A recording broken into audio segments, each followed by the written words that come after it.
Doctor প্রকাশ হাজরা বলে একজন doctor, তিনি বলেছেন যে আমার যে পেশেন্ট জয় শ্রীরাম ধ্বনি দেবেন তাকে আমি ৫০০ টাকা ছাড় দেব।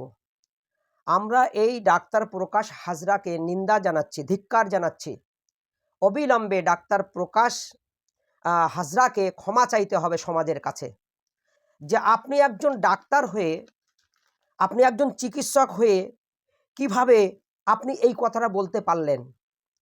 একজন ভালো ডাক্তার হতে গেলে কি হতে হয়? এটা কি আপনি একবার চিন্তা করেছেন? এটা কি আপনি একবার ভেবেছেন? একজন ডাক্তারের কাজ হলো পেশেন্টের সমস্ত রকমের অসুবিধার কথাগুলো শুনে তার পক্ষে সব থেকে সুবিধাজনক চিকিৎসার পরামর্শ দেওয়া, তার সঙ্গে বন্ধুত্বপূর্ণ ব্যবহার করা এবং পেশেন্টের অনুমতি সাপেক্ষে তার চিকিৎসার সুব্যবস্থা করা।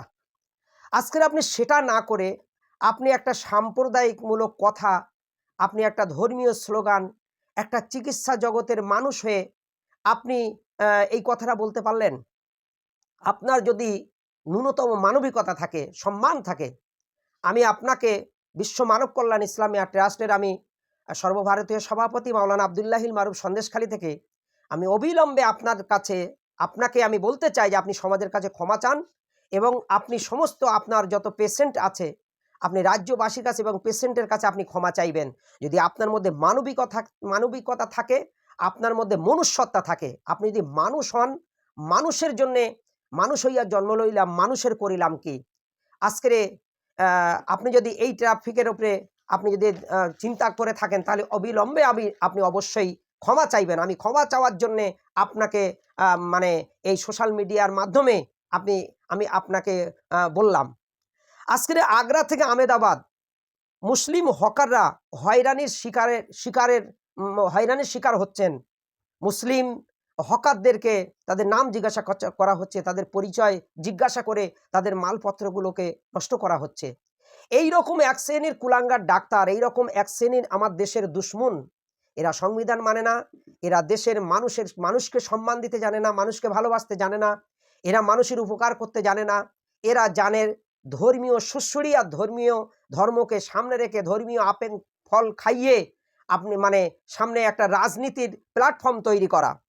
আর ভারতবর্ষের যে প্রধানমন্ত্রী আছেন এবং স্বরাষ্ট্রমন্ত্রী আছেন এবং ভারতবর্ষে যত বিজেপির কেন্দ্রীয় নেতৃত্ব আছেন, এরা দেখছি যত ইসলামের নামে, মুসলমানদের নামে, কোরআন শরীফের নামে, হাদিস শরীফের নামে, ইসলামী ধর্মের নামে যে যত বেশি বলতে পারবে তাকে তত প্রাধান্য দিচ্ছে। এই দেশের দুশ্মনেরা, এরা সংবিধানের দুশ্মন, মানবতার দুশ্মন, এরা ভ্রাতৃত্ব ভালোবাসার দুশ্মন। এই সমস্ত দুশ্মনদের হাত থেকে আমি রাজ্যবাসী তথা ভারতবর্ষের সমস্ত সর্বসম্প্রদায় সর্বস্তরের মানুষকে বলবো যে আপনারা এর বিরুদ্ধে প্রতিবাদ করুন, আন্দোলন করুন এবং এর বিরুদ্ধে আপনারা সোচ্চার হন, যাতে করে আমরা আগামী দিনে এই ভারতবর্ষে সকলে হিন্দু, মুসলমান, শিখ, ইসাই সর্বসম্প্রদায়ের ভাই বোনেরা, আব্বা মায়েরা, আমরা সকলে মিলেমিশে আমরা একে অপরের বিপদে পাশে দাঁড়িয়ে একে অপরের সেবা করে একে অপরের ভ্রাতৃত্ব ভালোবাসার বন্ধনে আবদ্ধ থেকে আমরা এই দেশকে এগিয়ে নিয়ে যাব এবং এই বিজেপি, আরএসএস এবং এই টিএমসি এদেরকে আমরা এই ভারতবর্ষ থেকে কিভাবে নির্মূল করা যায় তার জন্য আমি সকল রাজ্য এবং দেশবাসীকে চেষ্টা করার আহ্বান জানিয়ে আমি এই পর্যন্ত সংক্ষেপ করলাম।